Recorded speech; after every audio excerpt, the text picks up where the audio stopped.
በጣም እግዚአብሔር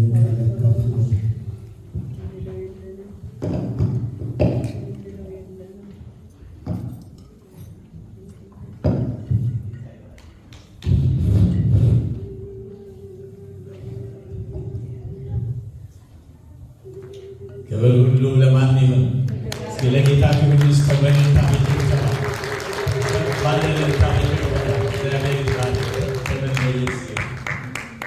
እግዚአብሔር እጅግ አድርገን ነው የምናመሰግነው። ጌታ ይባረክ ስለሰጠን ድንቅ ጊዜ። እግዚአብሔር ይባረክ። ሁላችሁንም በጌታችን በመድኃኒታችን በኢየሱስ ሰላም እላችኋለሁ። እንደምትሰነበታችሁ። ኢየሱስ ማን ነው? ኢየሱስ ማን ነው? ኢየሱስ ማን ነው? ለዚህ ጌታስ ምንድን ነው የሚገባው? እግዚአብሔር ይባረክ። የሚገርም የአምልኮ ጊዜ ነበረ። በጣም ኤደን ጌታ ይባረክ። አምልኮ መሪዎች ጌታ አብዝቶ ይባርካችሁ። ወንድሜ ይኸውዬ ጌታ ይባርክ። ከብዙ ጊዜ በኋላ እንደዚህ ስትሰል ሳይወጣው ነው ወንድሜ ተስፍሽ ጌታ አብዝቶ ይባርክ። ተባረኩ። በጣም ደስ የሚል ጊዜ ነበር። ፓስተር ደግሞ ጌታ አብዝቶ ይባርክ። ተባረኩ። ጌታ ይባርካችሁ ይበላችሁ።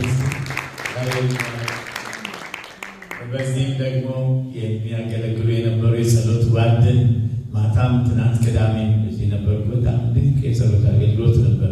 እግዚአብሔር ይባረክ። በዚህ በተለያየ አገልግሎት የምታገለግሉ ጌታ ይባርካችሁ። አብዬ ጌታ ይባርክ። በእውነት ታማኝ ሆነ ቆመ ስለምታገለግል እግዚአብሔር ይባርክ። ተባረኩ። ሁላችሁም ይባርካችሁ። ተባረኩ። እግዚአብሔር ይባረክ። ለየሲዮን የቤተክርስቲያን መሪዎች፣ ዲያቆናት፣ ሽማግሌዎች ሁላችሁንም በተለያየ አገልግሎት ዘርፍ የምታገለግሉ ጌታ ይባርካችሁ። አሜን። የሚገርመው ነገር ዛሬ የማካፍላችሁ ቃል ለኢየሱስ በሰማይ የሚደረግ አምልኮ በሚል ነው። ጌታ ተናግሮ የቀየርኩት መልእክቴ ከጥቂት ቀን በፊት ማለት በሰማይ የሚደረግ አምልኮ እና ብዙ ጊዜ ያው ስለ ኢየሱስ ሲነገር በጣም ዝቅ ያለ ስፍራ ነው። በተለይ ማለት ላለው ሰው ስለማያውቀው ያለውን ክብር ማለት ነው። እና በቃ አናጺ ነበር፣ ምን አስተማሪ ነበር፣ ከዛ ያለፈ ነገር ብዙ የለም። ግን የእግዚአብሔር ቃል እንደሚለው ማድረግ አለብን። ሁላችን ቆምና የእግዚአብሔር ቃል እናነባለን እና እንጸልያለን ማለት ነው። ዮሐንስ ራእይ ምዕራፍ 5 ላይ ያለውን እናነባለን።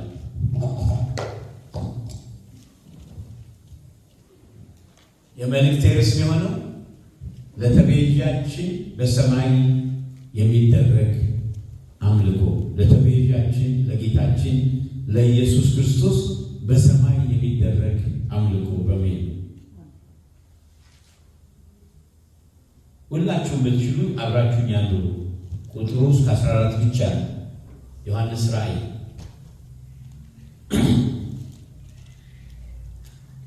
በጌታ ስም አነባለሁ። በዙፋኑ ላይ በተቀመጠው በቀኝ እጁ ላይ በውስጥና በኋላ የተጻፈበት በሰባት ማኅተም የተዘጋ መጽሐፍን አየሁ።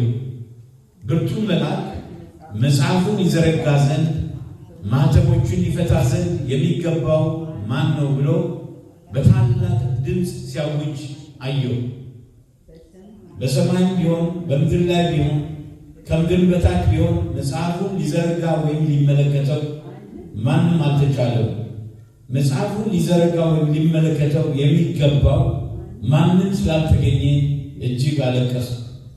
ከሽማግሌዎችም አንዱ አታልቅስ፣ እነሆ ከይሁዳ ነገድ የሆነው አንበሳ እሱም የዳዊት ሥር መጽሐፉን ይዘረጋ ዘንድ ሰባቱን ማኅተም ይፈታ ዘንድ ድል ነስቷል አለ። አሜን። ድል ነስቷል ኢየሱስ። አሜን። ይገባዋል ብቻ ድል ነስቷል። እግዚአብሔር ይባረክ። ክብር ለኢየሱስ ይሆንለት። አሜን። ድል ነስቷል። እስኪ ድል ለነሳ ጌታ እልልታቸው ጨባ ይሆንለት። ድል ነስቷል። በዙፋኑና በአራቱ እንስሶች መካከልም በሽማግሌዎች መካከል እንደታረደ በግ ቆሞ አየሁ። 7 ቀንዶችና 7 ዓይኖች ነበሩት። እነርሱም ወደ ምድር የተላኩ የእግዚአብሔር መናፍስት ናቸው። መጥቶም በዙፋኑ ላይ ከተቀመጠ ከዛ ከቀኝ እጁ መጽሐፉን ወሰደው። መጽሐፉን በወሰደ ጊዜ 4 እንስሶችና 24ቱ ሽማግሌዎች በበጉ ፊት ወደቁ። እያንዳንዳቸው በገናንና የቅዱሳን ጸሎት የሆነ ዕጣን የሞላበትን የወርቅ ዕቃ ያዙ። መጽሐፉን ትወስድ ዘንድ ማኅተሞችን ትፈታ ዘንድ ይገባሃል። ታርደሃልና በደምህ ለእግዚአብሔር ከነገድ ሁሉ፣ ከቋንቋ ሁሉ፣ ከወገን ሁሉ፣ ከሕዝብ ሁሉ ሰዎችን ዋጅተህ ለአምላካችን መንግሥትና ካህናት የሆኑ ዘንድ አደረግካቸው፣ በምድር ላይ ይነግሣሉ እያሉ አዲሱን ቅኔ ይዘምራሉ። አየሁም በዙፋኑና በእንስሶች በሽማግሌዎች ዙሪያ የብዙ መላእክት ድምፅ ሰማሁ። ቁጥራቸው አላፋት ጊዜ አላፋት፣ ሺህ ጊዜ ሺህ ነበር። በታላቅም ድምፅ ከዚህ ጀምሮ ያለውን ግን አብረን በሉ። የታረደው በግ ኃይልና ባለጠግነት፣ ጥበብን፣ ብርታትን፣ ክብርን፣ ምስጋና፣ በረከትን ሊቀበል ይገባዋል አሉ። አሜን። በሰማይና በምድር ሃሌሉያ፣ ከምድር በታች በባህር ላይ ያለ ፍጥረት ሁሉ በእነሱ ውስጥ ያለ ሁሉ በረከትና ክብር ምስጋና ኃይልም ከዘላለም እስከ ዘላለም በዙፋኑ ላይ ለተቀመጠው ለበጉም ይሁን ሲሉ ሰማ። አራቱ እንስሶች አሜን አሉ። ሽማግሌዎች ወድቀው ሰገዱ። እስኪ ለጌታ ክብር ይሁንለት።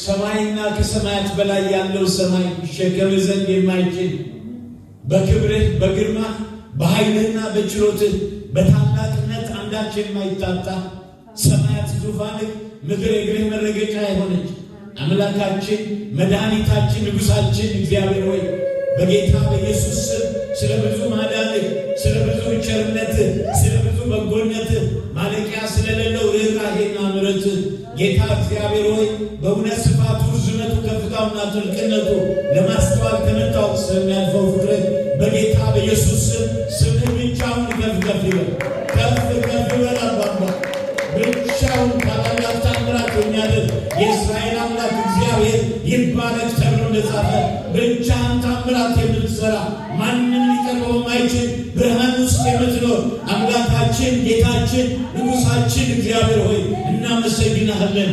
ሁሉ ክብር ተጠቅልሎ፣ ሁሉ ምስጋና ተጠቅልሎ ዙፋን ስር ይቀመጥልህ አባባ የተገባ ስለሆነ አምላካችን እናደንቅሃለን፣ እንገረማለን፣ እንወድስሃለን አባባ በአንተ ማንነት በአንተ ምንነት ጌታ ሆይ በሠራው ሥራ ጌታ ሆይ አምላካችን ሁሉ ክብር ሥራ ሁሉ ያመስግኑ ተብሎ እንደጻፈ ሥራ ሁሉ ያመስግን።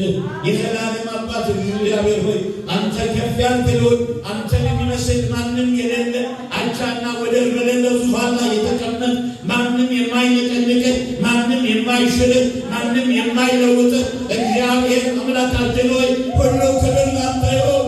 እልልታ ጭብጨባ ላንተ ብቻ ይሁን ጌታ፣ ላንተ ብቻ ይሁን፣ ላንተ ብቻ ይሁን፣ ላንተ ብቻ ይሁን። ሃሌሉያ። ብቻውን አምላክ ለሚሆን ለማይጠፋው ለማይታየው ለዘመናት ንጉሥ ክብር ምስጋና እልልታ ጭብጨባ ይሁን። ሬካቦጃ ያታቦራላ ሬተግለበረይ ነታባጃጅ አምላካችን አንተን የመሰለ አምላክ የለም። በመካከላችን ኢየሱስ ክርስቶስን እግዚአብሔር መንፈስ ቅዱስ ሆይ ግለጠው። ጌታ ሆይ ኢየሱስ ክርስቶስን ትገልጠው ዘንድ ጌታ እግዚአብሔር ታበራው ዘንድ የሰማይ አምላክ የተገለጠ አምልኮ ሚስጥር በኢየሱስ ክርስቶስም ታበራልን ዘንድ በኢየሱስ ስም ማጸናሃለሁ። ማናቸውም የጨለማ ተግዳሮት በጌታ በኢየሱስ የተገለበጠ ይሁን። በኢየሱስ ስም ይገልበጥ። በጌታ በኢየሱስ ስም ይገልበጥ። የዲያብሎስን ሥራ ሊያፈርስ የእግዚአብሔር ልጅ ተገለጠ ተመርታ በኢየሱስ ስም ሥራውን እናፈርሳለን። ወንዶች ሴቶች ልጆችን የሚዋጋ የጨለማ ኃይል አለቃ ከነሰራዊቱ በኢየሱስ ስም የታሰረ ነው። በኢየሱስ ስም የተገለበጠ ነው። በኢየሱስ ስም እናሰጣ። የዘላለም አባት ጊዜው ሰዓቱን ተረከብ። አንተ አስተምረን በጌታ በኢየሱስ ስም። ጌታ ይባርካል። እግዚአብሔር ይመስገን። ክብር ለኢየሱስ ይሁን። እግዚአብሔር ይባረክ።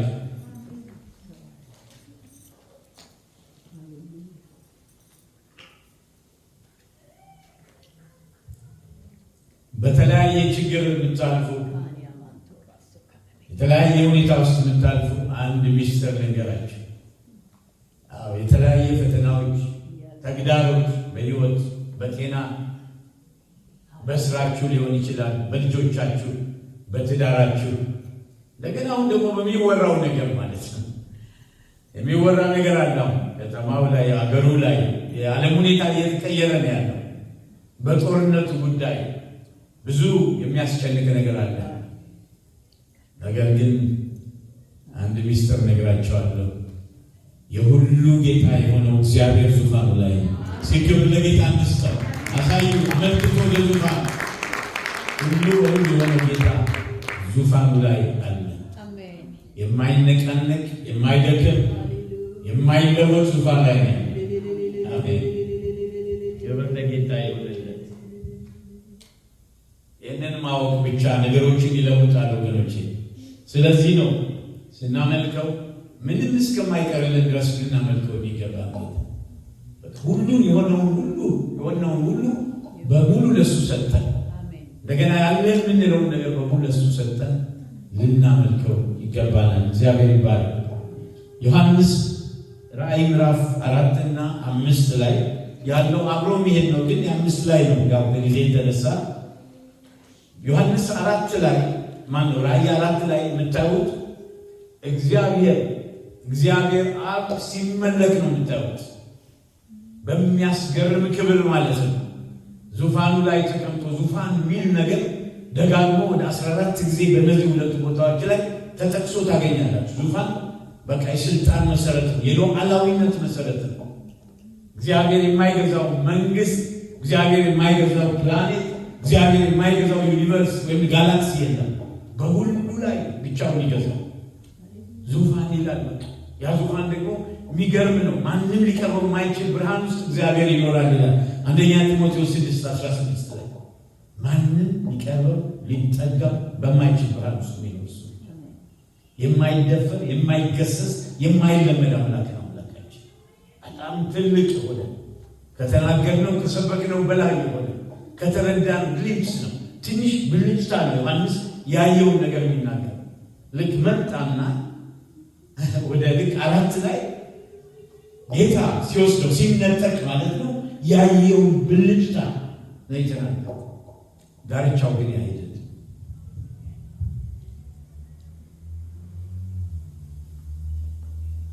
አምልኮ በመንፈስና በእውነት ሊሆን በጣም አስፈላጊ ነው።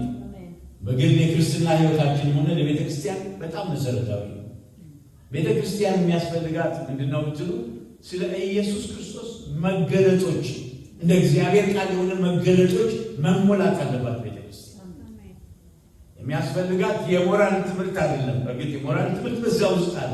ግን ትልቁ ወይናው የሚያስፈልገው ዘላለም ሕይወት ማለት ይላል ሐዋርያው ዮሐንስ በዮሐንስ ወንጌል 17:3 ላይ የዘላለም ሕይወት የሚባለው እግዚአብሔርንና የላከውን ኢየሱስ ክርስቶስ ማወቅ ነው።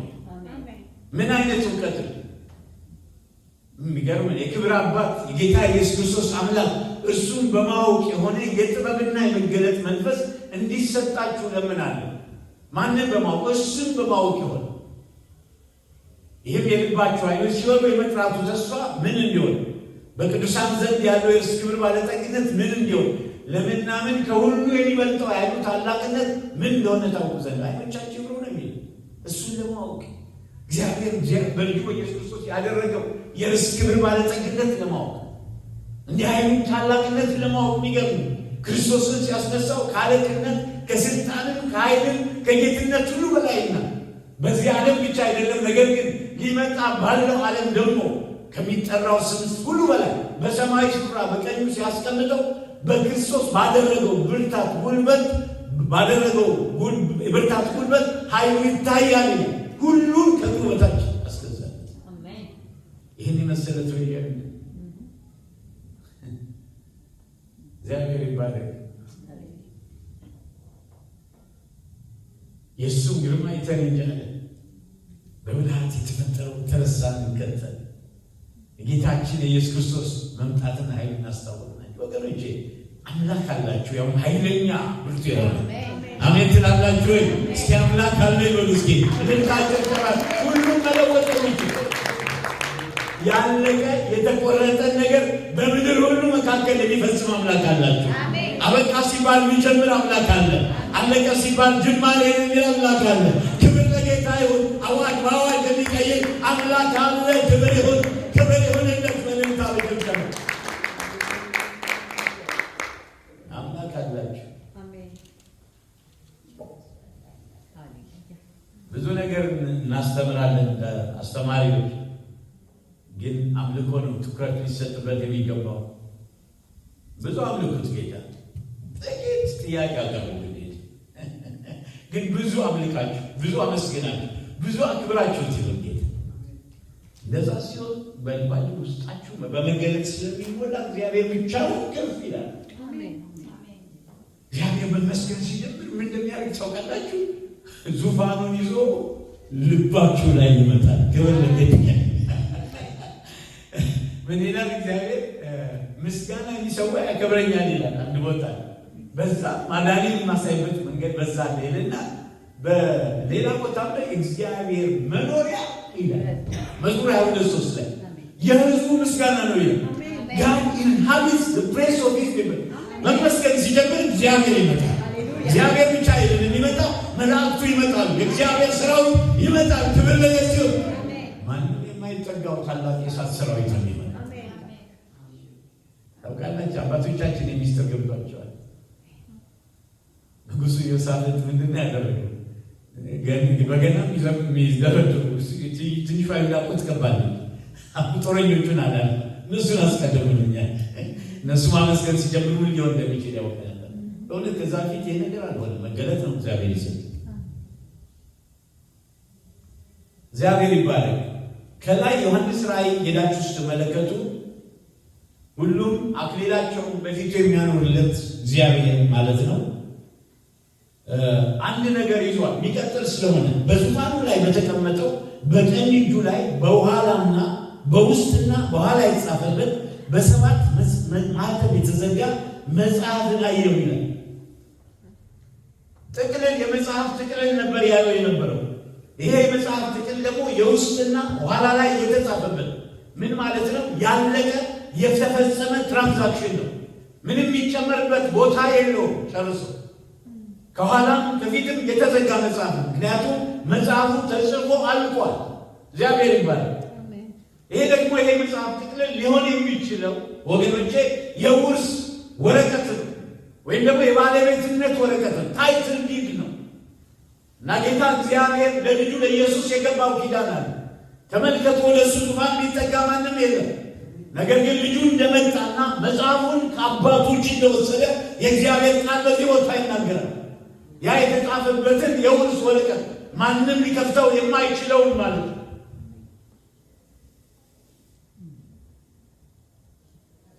ማንም ሊጨምርበት የማይችል ኮምፕሊትድ የሆነ ፋይናል የሆነ ዶክመንት ነው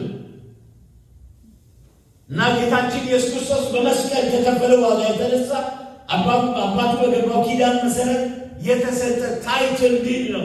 የውርስ ወረቀት ነው። የባለቤትነት ወረቀት ነው። መዝሙር መጽሐፍ 2:8 ላይ እንዲህ ይላል የእግዚአብሔር ቃል። መዝሙር 2:8 ላይ ጌታ ስለ ልጁ ሲናገር እንዲህ ይላል፣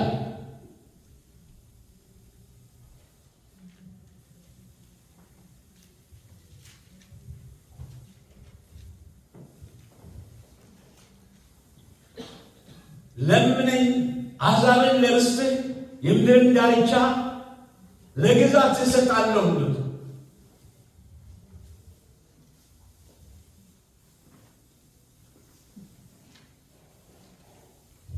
አንዳንድ ሰዎች ምን ይላሉ መሰላችሁ? ምክንያቱም ከዚህ መገለጥ በኋላ ቤተ ክርስቲያን በራእይ 4 ላይ ትወሰዳለች ብለን ነው ብዙዎቻችን የምናምነው፣ ልክ ቃሉ ላይ እንደተገለጠ።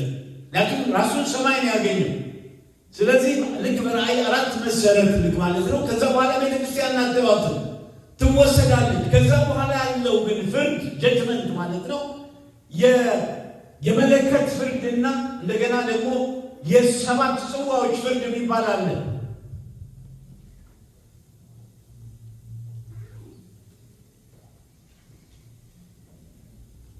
ጌታ ማኅተሙን ሲፈታ እጅግ የሚያስደንቁ ነገሮች መሆን ጀመሩ። 7ኛው ማኅተም የሚያመለክተው ሰባቱ የመለከት ፍርዶችን ነው።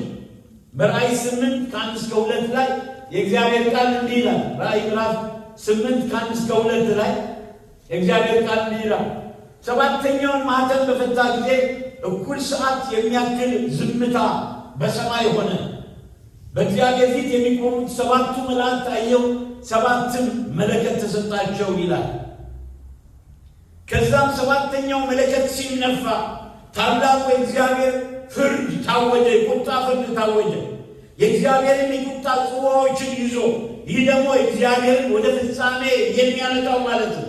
ራእይ 11 ላይ ቁጥር 15 ራእይ 15:1 ላይ ሄዳችሁ ልታዩ ትችላላችሁ። በመጽሐፉ ላይ የመለከት ፍርድ በአንድ በኩል እንደገና የጽዋ ፍርድ በሌላ በኩል እንደተጻፈበት ይገመታል። ጌታ ኢየሱስ ክርስቶስ በእግዚአብሔር ቃል በዕብራውያን ላይ እንዳለው የሁሉ ወራሽ ነው። የሁሉ ወራሽ ነው። ክብር ለኢየሱስ። የእግዚአብሔር አብ ወራሽ ነው።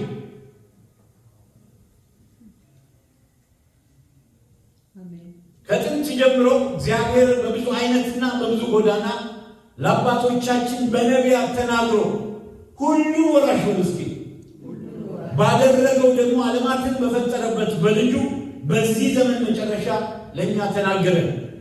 እርሱም የክብሩ መንጸባረቅና የባህሪው ምሳሌ ሆኖ ሁሉን በስልጣኑ ቃል እየደገፈ ኃጢአታችንን በራሱ ካነሳ በኋላ በሰማያት በግርማው ቀኝ የተቀመጠ ይላል። ስለዚህ ጌታ ኢየሱስ ክርስቶስ የሁሉ ወራሽ ነው። የሁሉ ወራሽ ነው። ሁሉን የሚወርስ የወረሰ እሱ ነው። ያ የውርስ ደብዳቤ ነው እዛ ላይ ያለ። ታውቃላችሁ ምድር በመጀመሪያ የማን ነበረች? ምድር የማን ነበረች? ምነው ሰጋችሁ? ከእግዚአብሔር ከፈጠረው በኋላ ምድር የማን ናት? የእግዚአብሔር ግን አይደለም። ከዛ በኋላ የመጀመሪያው ሰው እግዚአብሔርን ሲበድል አዳምና ሔዋን የሆነው ነገር በማጭበርበር በዲሴፕሽን አሳልፎ ሰጠው፣ ለሰይጣን ሰጠው። በፈቃዱ ማለት እግዚአብሔር በፈቃዱ ለሰው የሰጠው እንዲገዛት፣ እንዲጠብቃት፣ እንዲንከባከባት ማለት። ስለዚህ ነው በብዙ ቦታ ላይ አይታችሁ ከሆነ የዚህ ዓለም ገዥ የሚለው መጽሐፍ ቅዱስ። ለምንድን ነው የዚህ ዓለም ገዥ የሚለው? የዚህ ዓለም ልዑል ነው። ይመጣል፣ በእኔ ላይ አንዳች የለውም አለ ጌታ። ሌላ ቦታ ላይ ደጋግሞ ይናገራል። የዚህ ዓለም ገዢ ነው። ትዝ ይላቸዋል። ወደ ጌታ በመጣ ጊዜ ሰይጣን ማለት ነው ሊፈትነው አንድ ነገር ሆነ እና ወድቀህ ብትሰግድልኝ አለው እና በቃ ዓለሙና ዓለም ያለው ሁሉ ነገር አንተ ሰጣለሁ። ለምን እንደዛ? ለምን ኢየሱስ አልተከራከረም? ለምንድን ነው አንተ ያንተ አይደለም ብሎ አልተከራከረም? እውነት ነው። ሊያስመልሰው እንደሚችል ግን ያውቃል ጌታ እንደሚያስመልሰው ያውቃል። እግዚአብሔር የፍትህ አምላክ ነው። እኛ እንደምናስበዋለን። ኦልሬዲ ካደረገው ለሰው ነው የሰጠው። ሰው ደግሞ በራሱ በቃል። ስለዚህ በምንም መንገድ ሊመጣ አይችልም። ይሄን ምድርን መልሰን እንደገና ወደ ባለቤቱ ለመመለስ የሚያስፈልገው የሚቤዥ ያስፈልጋል። ክብር ለጌታ ይሁን። የሚቤዥ ያንን ልክ በእስራኤላውያን ታሪክ ላይ እንደምታውቁት በመገኘት ስርዓት ላይ የቅርብ ዘመድ ተገዢ ሲኖር ገንዘብ ከፍሎ ባለዳ እንኳን ቢቸገር ገንዘብ ከፍሎ ያንን መሬት ያስመልሰዋል። በየወሩ ይመለሳል ገንዘብ ተከፍሎ ማለት። ስለዚህ ለዛ ለተሰጠው ለዘላለም ነው የሚሆነው። አሁን የሚቤዥ ያስፈልጋል። በደለኛው ኃጢአተኛው ለሞት የተሰጠውን ሰው ሊቤዥ የሚችል ያስፈልጋል። እንደ እግዚአብሔር ቃል ያንን ርስ የሚያስመልስ ያስፈልጋል። በዘሌዋውያን 25 ላይ ይሄ ምናልባት አሁን አላነበው ከ23 ከ46 ላይ ለምትጽፉ ኤርምያስ 32 ከ6 እስከ 15 ላይ ያለውን ማየት ትችላላችሁ። የውርስ ወረቀት ዶክመንት ነው። ክብር ለኢየሱስ ይሁን።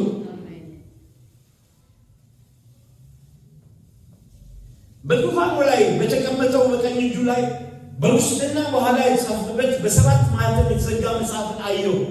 ብርቱ መልአክ የሚገርም ብርቱ መልአክ ነው።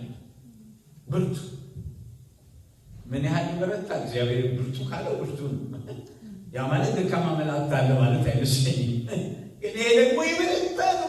ስትሮንገስት የሚባል በታላቅ ድምፅ ሰማይን ምድርን ከምድር በታች ያለውን ሲኦልን ሳይቀር ፍጥረት ዓለሙን በሚልት ድምፅ ነው የሚናገር። እንደ ተሸናፊ አይደለም ይናገር። ያውቃል ነው ክብር ለጌታ አይገባችኋል? አሁን ተስፋ የለው ወገኖቼ። እኔና እናንተ ጉዳይ፣ የምድር ጉዳይ፣ የቅዱሳን ጉዳይ፣ የሰው ልጅ ጉዳይ በቃ ተስፋ የለው አይነት አይደለም። ምክንያቱም ምንም እንኳን የሚመለከተው ቢደፍር ይመጣ ባይኖር የሚያውቀው ነገር አለ። ብርቱ መልአክ መጽሐፉን ይዘረጋ ዘንድ ወይም ማህተሞችን ይፈታ ዘንድ የሚገባው ማን ነው ብሎ በታላቅ ድምፅ ሲያውጅ ምን አደረኩ ነው የሚለው? አየሁ ሰማሁ እኮ አይደለም መስማት ነው ያለበት። አየሁ ነው የሚለው። በታላቅ የሚገርም አይነት ኮንቴክስት ፓራዶክስ ነው። ሰማሁ አይደለም አየሁ ነው የሚለው። በታላቅ ድምፅ ይህን ሲያውጅ አየሁ። ብርቱ መልአክ መጽሐፉን ይዘረጋ ዘንድ በሰማይም ቢሆን በምድር ላይ ቢሆን ከምድር በታች ቢሆን መጽሐፉን ሊዘረጋ ወይም ሊመለከተው ማንም አልተቻለም። አሁን በዓይነ ሕሊናችሁ እንድታስቡ እፈልጋለሁ። የሰማይ መላእክት አሉ፣ እልፍ አላፍ መላእክት። እንደገና የወደቀው መላእክት ከነሰራዊቱ አለ ማለት ነው። እንደገና ወደ ምድር ስትመለከቱ እልፍ አላፍ አዋቂዎች፣ ሳይንቲስቶች፣ በቃ ሮኬት ሳይንቲስቶች የሚባሉ ሁሉ አሉ። ከምድር በታች የሞቱ ነፍሳት ምናልባት ያው በዛ ጊዜ እግዚአብሔር አምላክ ባበራላቸው በገባቸው ያው ነፍሳት ስለሆኑ ሁሉም አሉ። ማን ነው በቃ ይህንን መጽሐፍ ሊከፍትና ማህተሙን ሊፈታ የሚችል ማን ነው የሚል ታላቅ ተገዳዳሪ ድምፅ በሙሉ ፍጥረት ዓለሙ በአንዴ ሊሰማ የሚችል ድምፅ እግዚአብሔር ይባረክ። መልአኩ አሰበ።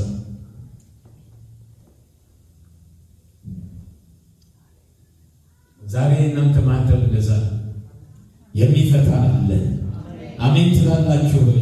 እንባ የሚያብስ በሰማይ አለ። እስኪ ክብር ለጌታ ይሁንልን። እልልታ ጭብጨባ ይሁንልን። የሚያነሳ በሰማይ አለ።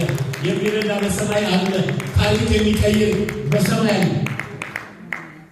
ኢየሱስ ክርስቶስ ሉዓላዊነቱ በዚህ በምናውቀው ብቻ ነው፣ በታሪክም ስለዋለ የዛሬ 4 ዓመት እዚህ ይላችኋል። ትናንትና ስናመሰግን ነበር ጌታ ስላደረገ። አይ ቲንክ ኢትዮጵያ መሰለኝ ቱን ያመጣችው በቃ ጌታን አመስግኑ፣ ጌታ ጌታ ይባርክሽ ኢትዮጵያ ጌታ ስላደረገ። ምክንያቱም በዛ 4 ዓመት ጊዜ ውስጥ አሁን የምናስብ የነበረው አሁን ከዚህ በኋላ በሚኖረው 4 ዓመት ጨርሶ ሊትራሊ ልጆቻችን ከኛ ውጭ ይሆናሉ። ለምን የሚያዙት ባለስልጣኖች ይሆናሉ።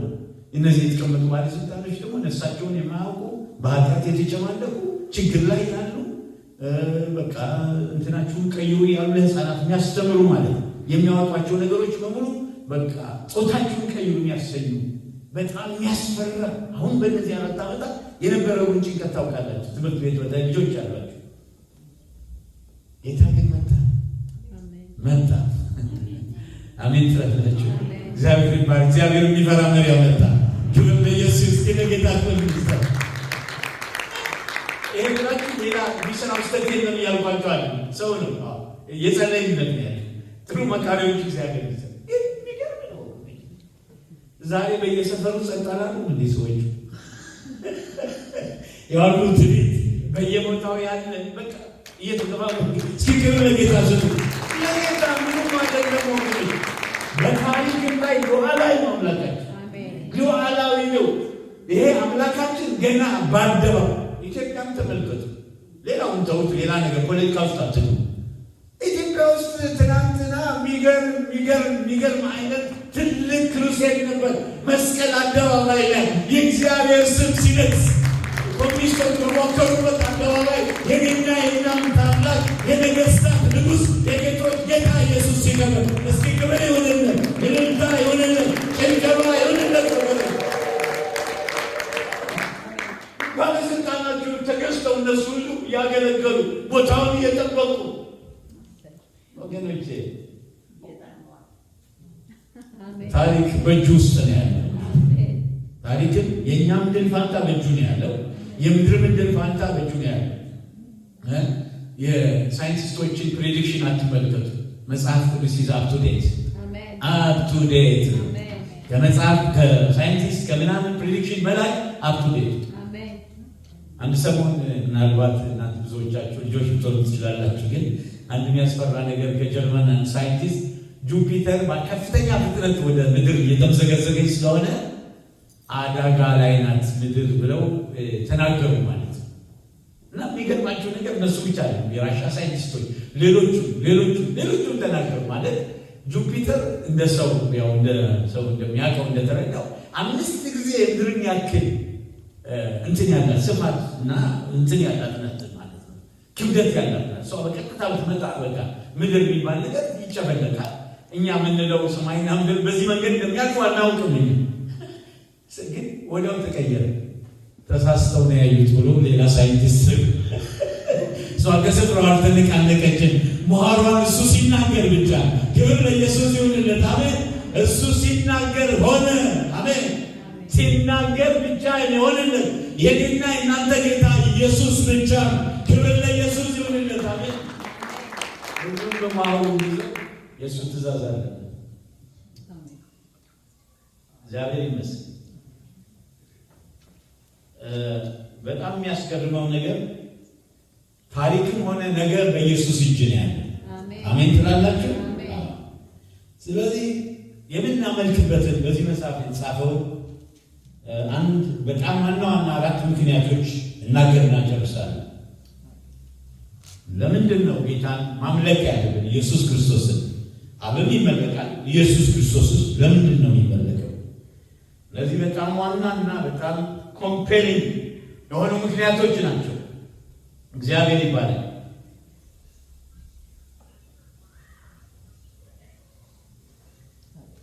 በሰማይም ቢሆን በምድርም ላይ ቢሆን እሱ መጽሐፍ ይዘረጋ ዘንድ ማተሞቹን ይፈታ ዘንድ የሚገባው ነው ያለ።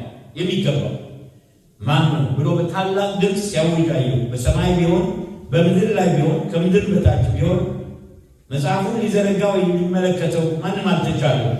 መጽሐፉን ሊዘረጋ ወይም ሊመለከት የሚገባው ማንም ስላልተገኘ እጅግ አለቀሱ የሚለው ቃል እኛ የምናውቀው አይነት ለቅሶ አይደለም። ይህ አይነት አለ በቃ እያንቀጠቀጠው ነው ያለቀሰው። እያለ ነው ያለቀሰው። ኮንቨርስ እያደረገ ነው ያለቀሰው። ዝም ብሎ አይደለም። የግሪኩ እንደዛ ነው የሚለው። በቃ እንደ አንዳንድ ሰዎች በጉዳት የተነሳ ያለቅሱ ለቅሶ የለም። ልክ እንደዛ ነው። በቃ እየተንቀጠቀጠ ነው በቃ ያለቅስ ነው። በቃ ተስፋ የለውም። የእኛ ቤት ያ ሁሉ መስዋዕትነት ይሄ ነገር ካልሆነ ይሄ መጽሐፉ ካልተከፈተ ወገኖች ይሄ ማለቱ ካልተመጣ በስተቀር ምድር ተስፋ የለም። ሲሆን መንግስተ ሰማይ ሌላው ምን የሚባለው ነገር በሙሉ የለም። የሰው ተስፋ የለም። በቃ አበቃ። የምድርና የሰማይ ታሪክ በሙሉ ይጠቃለላል። እግዚአብሔር ብቻውን ይቀራል።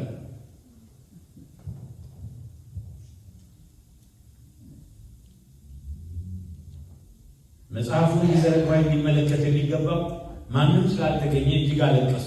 ከሽማግሌዎች አንዱ አታልቅስ፣ እነሆ ከይሁዳ ነገድ የሆነው አንበሳ እርሱም የዳዊት ስም መጽሐፉን ይዘረጋ ዘንድ 7ቱን ማኅተሞች ይፈታ ዘንድ ድል ነስቷል። ስለ ማንነቱ ነው አልኳቸው አይደል?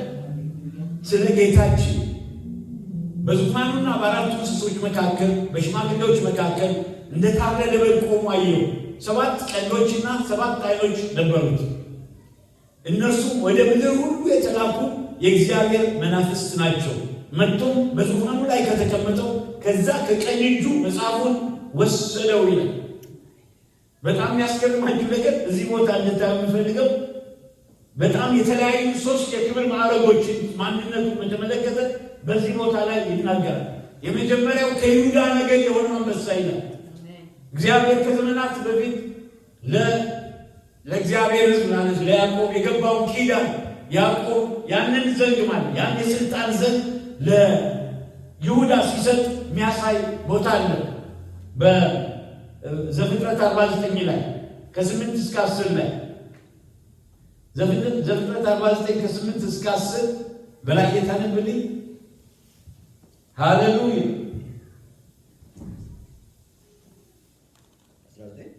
49 ከ8 እስከ 10 ይሁዳ ወንድሞችህ አንተን ያመሰግኑሃል፣ እጅ በጠላቶችህ ደንደስ ላይ ነው።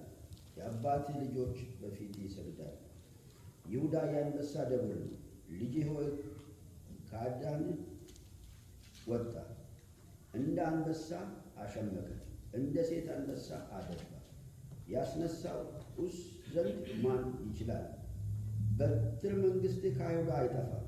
የገዢ ዘንግ ከእግሮች መካከል ገዢ የሆነው እስኪመጣ ድረስ የአሕዛብ መታዘዝ ለእርሱ ይሆናል።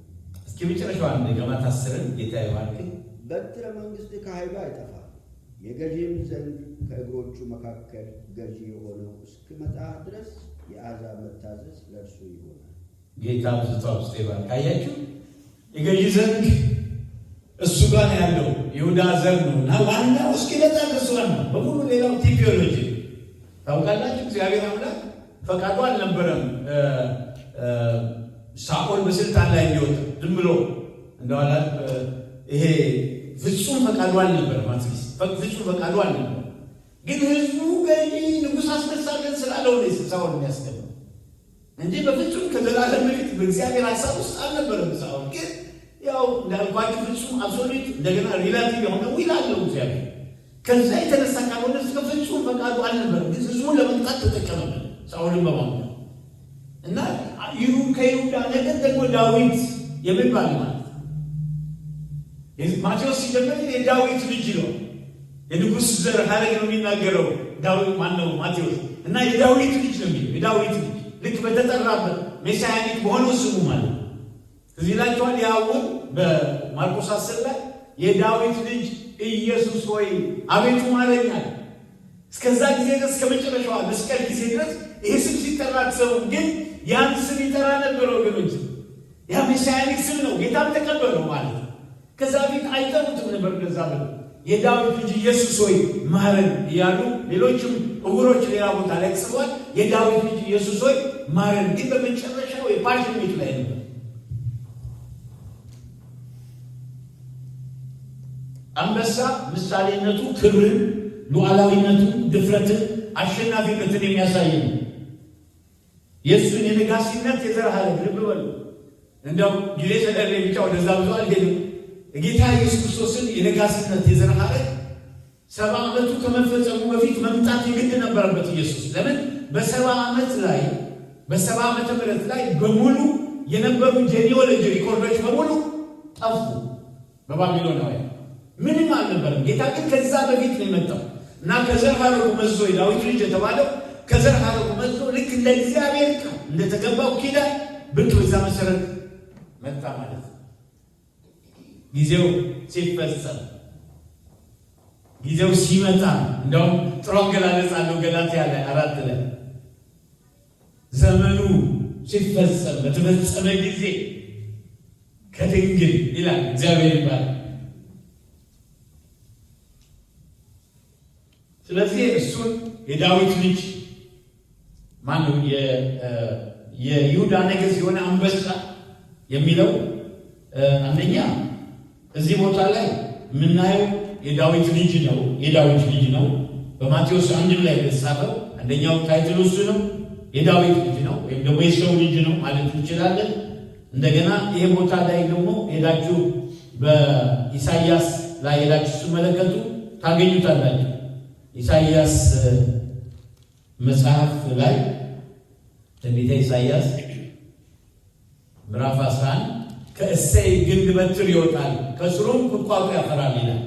ወርዶ ወደ 10 ላይ ቁጥር 10 ላይ በዛም ቀን እንዲህ ይሆናል ለአሕዛብ ምልክት ሊሆን የቆመውን የእሴይን ሥር አሕዛብ ይፈልጉታል፣ ማረፊያው የተከበረ ይሆናል ይላል እና የእሴይ ግንድ ብቻ አይደለም ኢየሱስ ከዳዊት ዘር መምጣቱ ብቻ አይደለም፣ ግን የዳዊት ደግሞ ስም ነው።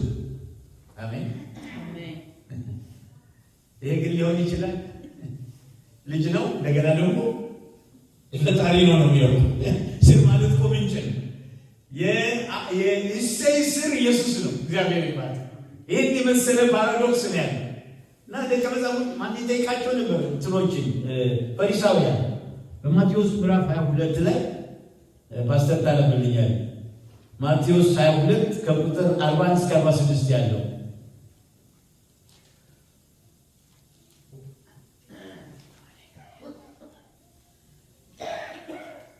22 ከቁጥር 40 እስከ 46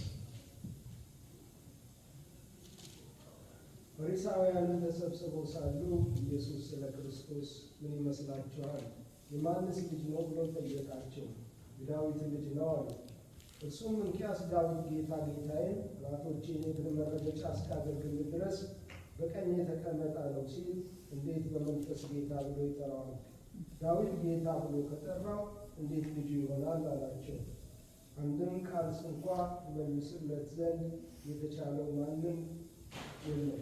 ከዚያም ቀን ጀምሮ ወደፊት ማንም ሊጠይቀው አልደፈረም። ጌታ ይባርክ። አያችሁ፣ መለኮትነቱን ያሳያል። ፈጣሪ መሆኑን ጌታ እየነገራቸው ፓራዶክስ ኢየሱስ ፈጣሪ ነው። እንባው የሰራውን ማህፀን በፈጠረው ማህፀን ውስጥ ነው የገባው ማለት። አንዳንዴ ጅማሬውን ኢየሱስን እናውቃለን የሚሉ ሰዎች አለ። ቤተክርስቲያን ራሱ አንዳንድ ተሳሳተ ቤተክርስቲያን ልክ የጀመረው ከመወለዱ ነው ብለው የሚያስቡ ሰዎች አሉ። እነዚህ የሚባል ነገር ከዘላለም በፊት የነበረ ነው። አወጣጡ ከዘላለም የሆነ ይላል ሚክያስ 5 ላይ የሚመጣ የሚወለደው ልጅ አወጣጡ ከዘላለም የሆነ ነው ይላል። ክብር ለኢየሱስ። እንደገና ኢሳይያስ ላይ ነው ድንግል ጸንሳለች ወንድ ልጅ ትወልዳለች ስሙን አማኑኤል ይሉታል። እንደገና ኢሳይያስ 9:6 ሕፃን ተወልዶልናል ወንድ ልጅ ተሰጥቶናል አለቅነት በጫንቃው ላይ እሱ ድንቅ መካር ኃያል አምላክ አሜን ሃሌሉያ ኤልጋቦር ነው የሚለው ኃያል የሚለውን አምላክ አጻጻፉ በተለይ ሲተረጉሙት በእንግሊዝኛ ማይቲ የሚለውን እንደዛ ማለት አለ።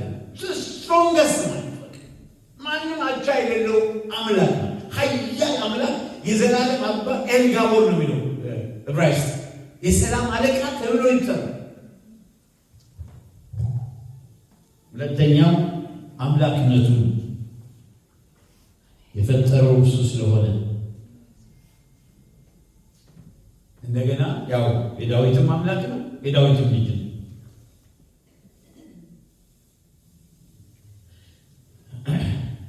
በጣም ያስገርማችሁ ነገር ዮሐንስ ላይ ደግሞ የተመለከተው አንበሳ አይደለም። እሱም ደግሞ የሚያስገርም ከሽማግሌዎች አንዱ አታልቅስ ከይሁዳ ነገድ የሆነው አንበሳ እሱም የዳዊት ስም መጽሐፉ ይዘረጋ ዘንድ ሰባቱን ማኅተም ይፈታ ዘንድ ድል ነስቷል አለኝ አለ። በዙፋኑና በአራቱ እንስሶች መካከል ሶስተኛው ይሄ ነው ታይቶ በሽማግሌዎች መካከል ምን አየሁ ነው የሚለው ዮሐንስ። እስኪ በሉ እንደውም እንግሊዝኛው የታረደ ትንሽ በግ ማለት ለቤት በግ ማለት የግሪኩ ማለት የመጀመሪያው ግሪክ ቨርሽኑ የታረደች በቃ ትንሽ የታረደ በግ ማለት ነው አለ። በእንትኑ በመጠኑ ደግሞ እንደገና አካሉ በቃ ገና አለ አይደል ጥጃ እንደምንለው አይነት የታረደ በግ እንደታረደ በግ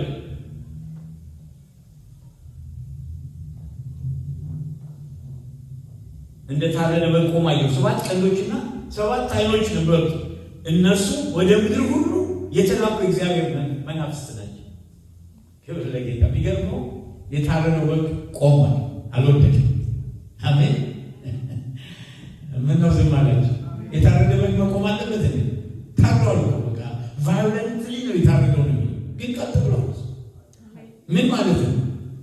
ሞትን አሸንፎ ተነስቷል ማለት ነው። እስኪ ክብር ለጌታ ይሁንልን። መስዋዕትነቱን ያሳያል እንጂ ሞትን አሸንፎ የተነሳ በግ ኃያል በግ ነው ወገኖች። እንደውም ቁጣው የእግዚአብሔር ቁጣ የበጉ ቁጣ ተብሎ ይጠራል። ሄዳችሁ በራእይ ላይ ስትመለከቱ ራእይ 6:16 ላይ የበጉ ቁጣ ይለዋል። የበጉ ቁጣ ይለዋል። ተራራዎችና አለቶችን በላያችን ውደቁ፣ በዙፋኑ ላይ ከተቀመጠው ፊት ከበጉ ቁጣ ሰውሩን። በዙፋኑ ላይ ከተቀመጠው ከበጉ ቁጣ ሰውሩን።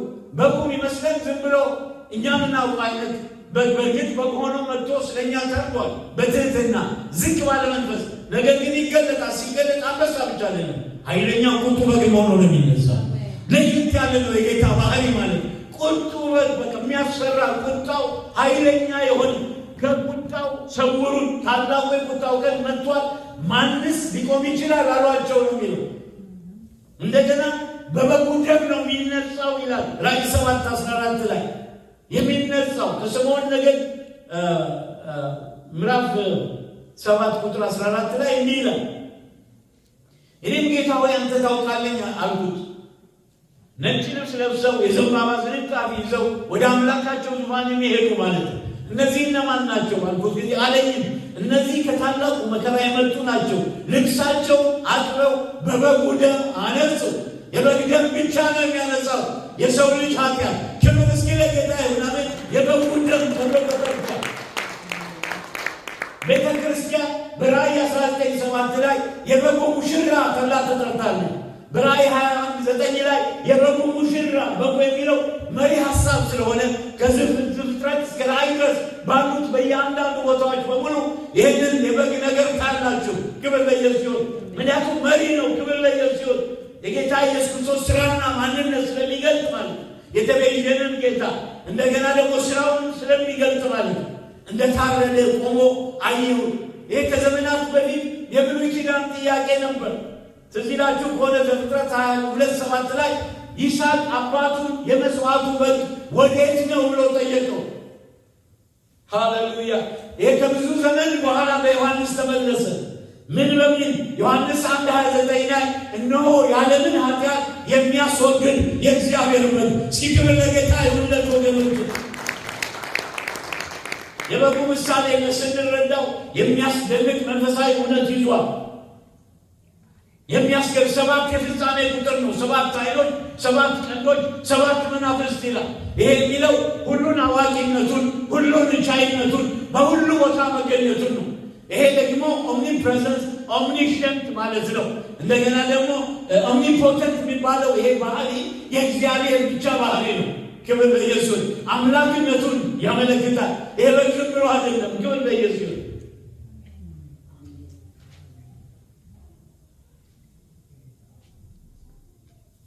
ሁለተኛው ምክንያት የምናመልክበት ጌታ ኢየሱስ ክርስቶስ ካለበት ቦታ ከሚኖርበት ቦታ የተነሳ ኢየሱስ አሁን የት ነው ያለው? ባቀ የት ነው ያለው? ቦታውን ንገሩ። ጂኦግራፊ የት ነው ያለው? ኢየሱስ በሰማይ ነው ያለው። የት ነው ያለው? በቀኝ ነው ያለው። የሚያስገርማችሁ ነገር ንገራችሁ። በራእይ 4 ላይ ሄዳችሁ ስትመለከቱ እንትኑ ማዕከሉ እግዚአብሔር ነው ይላል ራእይ 4 ላይ። ወደ ራእይ 5 ስትመጡ ግን ከማዕከሉ ውስጥ በዙፋኑ ውስጥ ደግሞ ማዕከል ይባላል። አሜን። በዙፋኑ መካከል አሜን። በዙፋኑ መካከል፣ በሽማግሌዎች መካከል፣ በመላእክቱ መካከል ይላል። እስከ መጨረሻው ይላል። የሁሉ ማዕከል ማን ነው ይላል? እስኪ ድምፃችሁን አሰምታችሁ ኢየሱስ ጌታ ክብር ይሁን። የሁሉ ማዕከል ሴንተር ኢየሱስ ነው ይላል። የሰማይ ማዕከል እርሱ ነው ይላል ወገኖች። የመካከል ማዕከል ኢየሱስ ነው ይላል እግዚአብሔር ቃል። ሃሌሉያ! የምድር ታሪክ ሁሉ የተደመደመበት፣ የምድር ታሪክ የተለወጠበት የልጁ የኢየሱስ ክርስቶስ ወገኖቼ ሞትና መስዋዕት ነው። ክብር ለኢየሱስ ይሁን።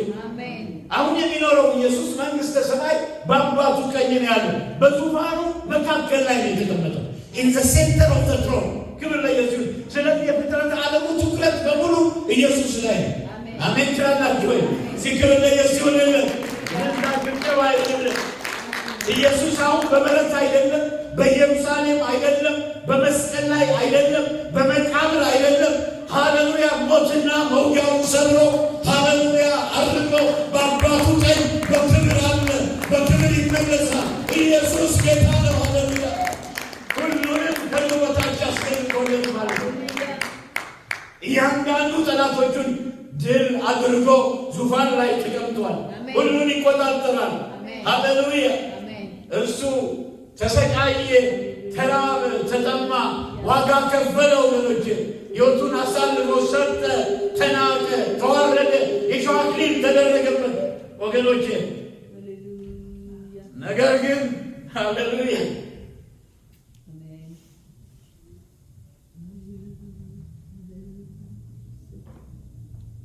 ነገር ግን ይሄ በግ ግን የሚገርም ነገር ነው።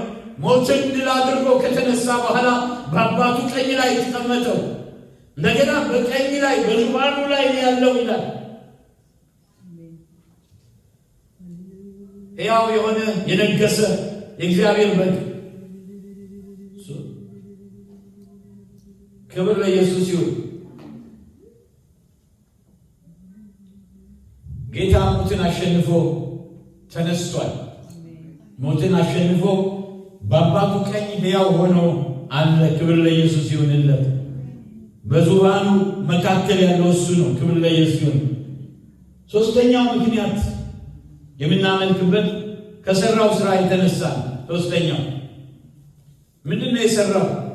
መጽሐፉን በወሰደ ጊዜ ቁጥር 8 እስከ 10 ያለው 4 እንስሶችና 24 ሽማግሌዎች በበጉ ፊት ወደቁ። እያንዳንዳቸው በገናንና የቅዱሳን ጸሎት የሆነ ዕጣን የሞላበትን የወርቅ ዕቃ ያዙ። አይገርማችሁም? ጸሎታቸው ወደ ሰማይ እንደሚያርግ ልብ ብላችኋል? ይሄ እኮ የሚለው ግልጽ አድርጎ እኮ ነው የሚናገረው። እንደገና ሄዳችሁ ስትመለከቱ ራእይ ሌላ ቦታም ላይ በቃ እንዳረገ በሰማይ እንደወጣ ነው የሚናገር።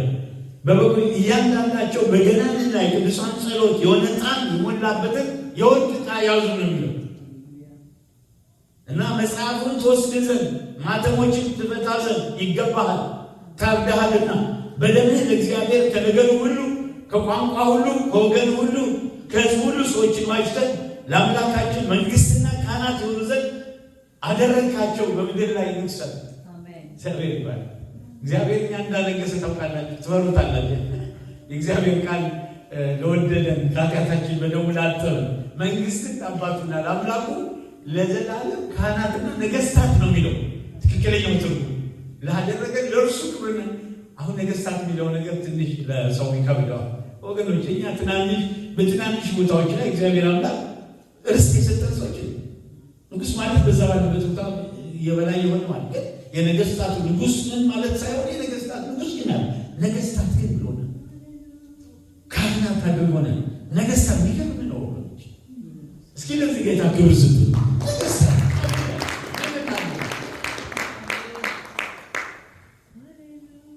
ክብር ለኢየሱስ ይሁን።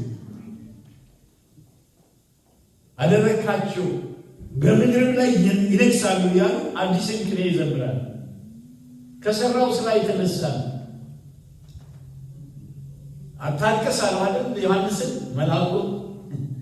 ከዛ በኋላ የሚገርም ነገር ሆነ። ዝማሬ ጀመረ፣ ሰማይ አምልኮ ጀመረ። ወገኖቼ አታልቅስ፣ የምታለቅስበት ጊዜ አበቃ አለው። እንባ የሚታበስበት ዘመን መጥቷል። ንጉሡ በዙፋኑ ላይ ነው ያለው። ንጉሡ አሸንፎ ተነስቷል። ንጉሡ ድል አድርጎ በዙፋኑ ላይ አለ። በእግዚአብሔር ቀኝ አለ። ንጉሡ ኤክስኪዩት ያደርጋል። ብቻውን ፈራጅ ነው። ጻድቅ ፈራጅ። አሜን ሃሌሉያ።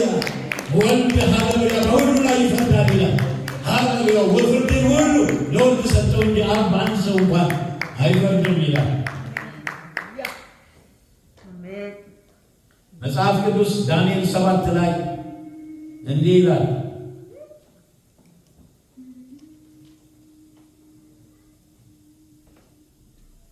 ቁጥር 13 እና 14 በሌሊት ራእይ ያየው እነሆ የሰው ልጅ የሚመስል ከሰማይ ደመናት ጋር መጣ ይላል ዳንኤል በትንቢት መጽሐፍ ላይ። በዘመናት ወደ ሸመገለው ደረሰ፣ ወደፊቱም አቀረቡት። ወገኖችና አሕዛብ በልዩ ልዩ ቋንቋ የሚናገሩ ሁሉ ይገዙለት ዘንድ ግዛትና ክብር መንግሥትም ተሰጠው። ግዛቱ የማያልፍ የዘላለም ግዛት ነው፣ መንግሥቱ የማይጠፋ ነው ይላል። ክብር ለኢየሱስ ይሁን። የእግዚአብሔር ፍጥረት በሙሉ በአንድ ላይ ሆነው አዲስ ቅኔን መዘመር ጀመሩ። ሃሌሉያ። ምን አይነት ዝማሬ ነበር የዘመሩት ብንል ወገኖቼ የአምልኮ ዝማሬ ነው። ይገባዋል የሚሉ ሃሌሉያ፣ ለአምላካችን ይገባዋል የሚል ማለት ነው። ክርስቶስን ያማከለ ማዕከል ያደረገን በዚህ ቦታ ላይ ሄደን ስንመለከት አየው በዙፋኑና በእንስሶች በሽማግሌዎች ዙሪያ የብዙ መላእክትን ድምፅ ሰማ። ቁጥራቸው አላፋት ጊዜ አላፋት ሺህ ጊዜ ሺህ ነበር። በታላቅም ድምፅ የታረደው በግ ኃይልና ባለጠግነት፣ ጥበብም፣ ብርታትም፣ ክብርም፣ ምስጋናም በረከትም ሊቀበል ይገባዋል አሉ። የሚገርም ነው በጣም ኬስኬዱ በሰማይና በምድር ከምድር በታች በባህር ያለ ፍጥረት ሁሉ በእነሱ ውስጥ ያለ ሁሉ በረከትም፣ ክብርም፣ ምስጋናም፣ ኃይልም ከዘላለም እስከ ዘላለም በዙፋኑ ላይ ለተቀመጠው ለበጉም ይሆናሉ። ለማንና ለማን ይሆናሉ? ለተቀመጠውና እንደገና ደግሞ ለበጉ ሲል ለእግዚአብሔር አብና ለወልድ ይሆናሉ ይላል። ክብር ለኢየሱስ ይሆናል። የሚገርም አይነት ውበት ያለው ሲሉ ሰማሁ። አራቱ እንስሶች አሜን አሉ። ሽማግሌዎች ወድቀው ሰገዱ። ሁለተኛው የወንጌል ዝማሬ ነው። ታርደሃልና ኢኮኖሚ የታረደ በግ ነው ያለው። ከነገድ ከቋንቋ ከዘር ሰዎችን ዋጅተሃል ነው የሚለው እና የአባባል ቫዮለንት ሪስሌት ስላደረግ የሚል ሌላው ለሁሉ ምድር ሁሉ የተረፈ ታላቅ መስዋዕትነት ስለከፈልክ ማለት ነው። ሰማይ ስለ መስቀሉና ስለ ኢየሱስ ደም ይዘምራል። ዛሬ አንዳንድ ዲኖሚኔሽን ሄዳችሁ ሲመለከቱ ደም የሚለውን ነገር ያወጡት ናቸው። መስቀልና ደም የሚለው መስቀልና ደም ከወጣ ያው ክርስትና አይደለም፣ ዝም ብሎ ክህደት ነው፣ ኤረሲ ነው። ግን ሰማይ እየዘመረ ነው ያለው። አሜን።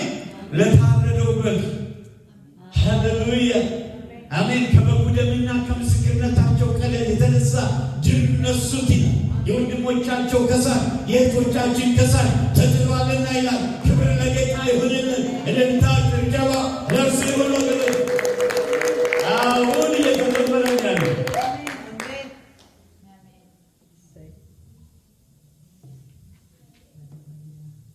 ክብር ለጌታ ይሁን። ዘፍጥረት 22 ላይ በይስሐቅ ፋንታ ሳቤቅ የተያዘ በግ ነው የወረደው። በፋሲካ ለእያንዳንዱ ቤተሰብ አንድ በግ ይታረዳል። ዘጸአት 12:3 ለእስራኤል ሕዝብ እንደሚሞት ኢሳይያስ 53 ቁጥር 8 ላይ ይናገራል ማለት ነው። ለዓለም ሁሉ ኃጢአት የሞተው በግ ማለት ነው። ሶስተኛ ሁሉን አቀፋዊ ሚሽነሪ ዝማሬ ነበር። ከሁሉም አይነት ዘር፣ ቋንቋና መንግስት፣ ከነገድ ከቋንቋ እንደገና ደግሞ ከወገን ከህዝብም ሰዎችን ዋጅተን ለአምላካችን መንግስትና ካህናት እንዲሆኑ አደረካቸው፣ በምድር ላይ ይነግሳሉ እያሉ አዲሱ ቅኔ ይዘምራሉ። ይህ መልእክቱ ለዓለም ሁሉ ነው። ጌታችን የሞተው። አራተኛና የመጨረሻው የተመስጦ መንፈሳዊ ዝማሬ ነበር። ጌታ በጣም የሚያስገርም ነገር ነው ስለኛ በቃሉ ላይ የሚናገረው። እናንተ ከጨለማ ወደሚያስደንቅ ብርሃን የጠራችሁን የእሱን በጎነት እንድትነግሩ የተመረጠ ትውልድ፣ የንጉሥ ካህናት፣ ቅዱስ ለርስቱ የተለየ ወገን ናችሁ ይላል። ክብር ለኢየሱስ። እናንተ ቀድሞ ወገን አልነበራችሁም፣ አሁን ግን እግዚአብሔር ወገን ናችሁ። እናንተ ቀድሞ ምሕረት ያገኛችሁ አልነበራችሁም፣ አሁን ግን ምሕረት አግኝታችኋል። መጨረሻ ሰማያዊ ዝማሬ ወይም ትንቢታዊ ዝማሬ ነበር። በምድር ላይ ይነግሳል የሚለው ገና ያልሆነ ነው። የጽድቅ መንግስት በሺህ ዓመቱ መንግስት ጌታችን ሲመጣ በምድር ላይ ጀስተስ ሲመሰርት በራእይ 20 ላይ ቁጥር 1 እስከ 6 ባለው ማለት ነው። ያን ጊዜ ፍጥረት ከምንም አይነት ተጽዕኖ ነፃ የሚወጣበት ጊዜ ነው። እሱን አነብና እንጸልያለን። ራእይ ምዕራፍ 20 ከቁጥር 1 እስከ 6 ማለት ነው። የጥልቁን መክፈቻና ታላቁን ሰንሰለት በእጁ የያዘ መልአክ ከሰማይ ሲወርድ አየሁ። የቀደመው እባብ ዘንዶ እርሱም ዲያብሎስና ሰይጣን የተባለው ተያዘው፣ 1000 ዓመትም አስረው ወደ ጥልቅ ጣለው። አሕዛብን ወደፊት እንዳያስት 1000 ዓመት ሲፈጸም ድረስ በእሱ ላይ ዘግቶ ማኅተም አደረገበት። ከዛም በኋላ ለጥቂት ጊዜ ይፈታ ዘንድ ይገባዋል። ዙፋኖችንም አየሁ፣ በእነሱ ላይ ለተቀመጡት ዳኝነት ተሰጣቸው። ስለ ኢየሱስ ምስክርና ስለ እግዚአብሔር ቃል ራሶቻቸው የተቆረጡባቸው ሰዎች ነፍሳት ለአውሬውና ለምስሉ ያልሰገዱትን ምልክቱን በግንባራቸው በእጆቻቸው ላይ ያልተቀበሉትን አየሁ። ከክርስቶስ ጋር 1000 ዓመት ኖሩና ነገሱ። የቀሩት ሙታን ግን ይህ 1000 ዓመት እስኪፈጸም ድረስ በሕይወት አልኖሩ። ይህ የፊተኛው ትንሣኤ ነው ይላል። ወገኖች የሚያስገርም ዓለም ከፊታችን አለ። የሚገርም እጅባፍ የሚያስችል አሁንም በአእምሮ ልንረዳው የማንችል እግዚአብሔር ያዘጋጀው፣ እግዚአብሔር ለሚወዱት ያዘጋጀው የሚገርም ዓለም አለ። እግዚአብሔር የሰራው ሰማይ፣ እግዚአብሔር የሰራው ምድር ማለት የምታዩት ዓለምና ሰማይና ምድር ሁሉ አልፈው የሚመጣ የሚያስገርመው በራእይ 6 ላይ በጣም የሚገርም ነገር ጌታ በቃሉ ላይ ይናገራል። ራእይ 6 ማኅተሙ ሲፈታ የሚሆነውን ነገር ሲናገር እንዲህ ይላል። 6ኛው ማኅተም በተፈታ ጊዜ አየሁ፣ ታላቅ የምድር መናወጥ ሆነ። ፀሐይ እንደማቅ ጠጉር ጥቁር ሆነ፣ ጨረቃም በሞላው እንደ ደም ሆነ። በለስ በብርቱ ነፋስ ተናውጣ ቃሪያዋን ፍሬ እንደምጥል የሰማይ ከዋክብት ወደ ምድር ወደቁ። ሰማይ እንደ መጽሐፍ ተጠቅልሎ አለ። እንደ መጽሐፍ ነው። ተራሮችና ደሴቶች ሁሉ ከስፍራቸው ተወሰዱ። የምድር ነገሥታት፣ መኳንንት፣ ሻለቆች፣ ባለጠጋዎችና ኃይለኞች፣ ባሪያዎች፣ ጌቶች ሁሉ በዋሾችና በተራሮች አለቶች ተሰውሩ። ተራራዎችና አለቶችን በላያችሁ ውደቁ። በዙፋኑ ከተቀመጠው ፊት ከበጉ ቁጣ ሰውሩ። ታላቁ የቁጣው ቀን መጥቷል፣ ማንስ ሊቆም ይችላል አሏቸው። ታውቃላችሁ ከተለያየ አይነት አደጋ ይመጣል ብለው ስለሚያምኑ ትልቅ ሚሊዮነርስ በጣም አሉ የሚባሉት ወደ 13 ቢባሉ እንደው ካሁን ሌላው እየወረሰው ያለው ከምድር በታች በፍጹም በቃ ኒውክሌር የማይበሳው አይነት ቤት እየሰሩ ናቸው። ግን በዚህ ቀን ምንድን ነው የሚሉት? ማነው ያድነን የሚሉ ግን ደግሞ ከተራራ ውስጥ ነው እየገነቡ ያሉት። ተራራውን እየፈለፈሉ እየሰሩ ናቸው። እና ለምንድን ነው ምንም አይነት ሲግናል ቢታይ ሮጦ ሄዶ እዛ ገብቶ ለማምለጥ ሁሉ ነገር አለበት። እንደውም ስሙን ረሳሁት እንጂ ስም አለው ራሱ ማለት ነው። ያ ስም አለው። እንዲህ አይነት ቤት እየሰሩ ያሉ በተለያየ ሀገር ያሉ ብዙ ሀብታሞች አይደሉም። በጣም መልታይ ቢሊየነርስ የሚባሉ ብዙ ያልሆኑ ጥቂት ሀብታሞች ማለት ግን ማንም አይደናቸውም። ተራሮችም ይሄ እንግዲህ የተጻፈው ነው የዛሬ 2000 ዓመት ተራሮችም በላያችን ውደቁ ይላሉ። ምክንያቱም ከቁጣው በቃ ምን ከዓይኑ ፊት የሚቆም ማንም የለም ከኢየሱስ ፊት። ክብር ለኢየሱስ ይሁን። ከእናንተ ችግር ፊት የሚቆም እንደሚያምን ሰው ተቀመጡ ወገኖቼ። እንደሚያምን ስለ ጌታ ክብር ስጡ። የምን ማኩረፍ ነው? የምን ሐዘን ነው ወገኖቼ? ይህን የመሰለ ጌታ አላችሁ። አሜን ትላላችሁ ወይ? ይህን የመሰለ ጌታ አላችሁ። ችግር ሊኖር ይችላል፣ ፈተና ሊኖር ይችላል፣ በሽታ ሊኖር ይችላል። በሁሉ ላይ ስልጣን ያለውን ጌታ እሱን ከፍ አድርጎ ኃይለኛ ነገር ጌታ ያደርጋል። እስኪ ለጌታ ክብር ይሁንለት። የምን ሐዘን ነው? አታልቅስ ነው ያለው። አታልቅሱ ነው የሚለው ጌታ። ነገርን የሚለውጥ በነገር ላይ ስልጣን ያለው በሰማይ በምድር ከምድር በታች በተሰሩት ነገሮች ሁሉ ላይ ስልጣን ያለው በአንቺ ላይ የተሰራ መሳሪያ አይከናወንም የሚለው የተሰራው መሳሪያ የሚያፈስ መሳሪያ የሰራው ጌታን ከፍ እናደርገዋለን። ሃሌሉያ ሃሌሉያ ሃሌሉያ። በተለይ እንጸልያለን። በጸሎት መንፈስ ግን ጥያቄ ጠይቃለን። በተለያየ ሁኔታ ምታልፉ እናምነዋለን። ጌታ እግዚአብሔር በዙፋኑ ላይ ያለው ጌታ እንደ ቃሉ ነው። የፈውስ ኪዳን ሰጥቶናል። የምትታመሙ ትቆማላችሁ። እንጸልያለን። ክብር ለኢየሱስ ይሁን። ካላችሁ የምትታመሙ በተለያየ ሁኔታ ምታልፉ ተግዳሮት ሊሆን ይችላል፣ በሽታም ባይሆን ትቆሙና እንጸልያለን። ሃሌሉያ ራባዶር ባሻክ ራባዶር ባዛዲያ እግዚአብሔር በዙፋኑ ላይ ያለው ቁሙ ወገኖቼ። እንዲጸለይላችሁ የምትፈልጉ ቁሙ። ጌታ ታምር ያደርጋል፣ ታምር ይሰራል። ሃሌሉያ ራባዶር ባጃዲያ ባጃዲያ ቀንበር፣ ስራት፣ የተለያየ ነገር እግዚአብሔር ታምር ያደርጋል። እኔ አምናለሁ። ሃሌሉያ ወደዚህ ትመጣላችሁ እና እንጸልይላችኋለን። ወደዚህ ትወጣላችሁ። ዘይት ቀብተን እንጸልያለን። ጌታ ይባርካችሁ። ሌሎቻችን እንጸልያለን ባለንበት ቦታ ሪዳ ረባሻይ ለማዶር ማግራባ ዳዲያ ፓስተር ይወጣል። ሽማግሌዎችም ትወጣላችሁ፣ አብራችሁን ትሆናላችሁ። እንጸልያለን። የታላቅ ጌታ በዙፋኑ ላይ አለ። ይሄ ገናና